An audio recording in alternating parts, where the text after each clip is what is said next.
தமிழ் வணக்கம். நம்ம இன்றைக்கி வல்லாரை சட்னி செய்ய போகிறோம். பாருங்கள், வல்லாரையை நல்லா தண்டெல்லாம் ஒதுக்காமல் அப்படியே கட் பண்ணி வச்சுருக்கோம். நல்லா கழுவிட்டு அப்படியே கட் பண்ணி வச்சுருக்கோம். பாருங்கள், இதை சட்னி செய்ய போகிறோம். சட்னிக்கு தேவையான பொருள் பாருங்கள். பூண்டு வச்சுருக்கோம், இஞ்சி வச்சுருக்கோம், கொஞ்சோண்டு புளி வச்சுருக்கோம், 2 மிளகாய், காஞ்ச மிளகாய் வச்சுருக்கோம், தேங்காய் வச்சுருக்கோம்.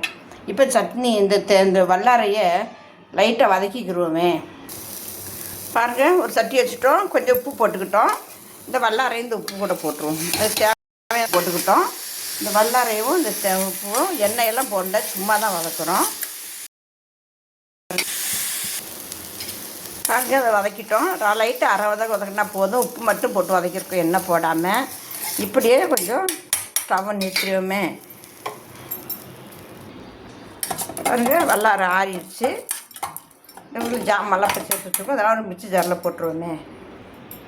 இப்போ எல்லாம் ஒரு மிக்ஸி ஜாரில் போட்டோம். கொஞ்சமாக தண்ணி போட்டுக்குருவோம், நிறையா வேண்டாம், தண்ணி கொஞ்சமாக போட்டுக்கிடுவோம். இப்போ எல்லாத்தையும் அரைச்சிடுவோமே. பாருங்க, அருமையான வல்லாரை சட்னி. தோசை, இட்லி சாப்பிட்டுக்கரலாம், சாதத்தில் போட்டு பரட்டி சாப்பிட்டுக்கரலாம், சுடு சாதத்தில் போட்டு பரட்டி சாப்பிட்டுக்கரலாம்.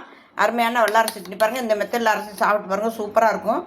தாளிக்காத சட்னி பாருங்கள், ஒரு கிணத்துல மாற்றிட்டோம். தாளிக்காமல் இப்படியே பரிமாறணும். சாதத்தில் போட்டு பரட்டி சாப்பிட்டுக்க சூப்பராக இருக்கும்.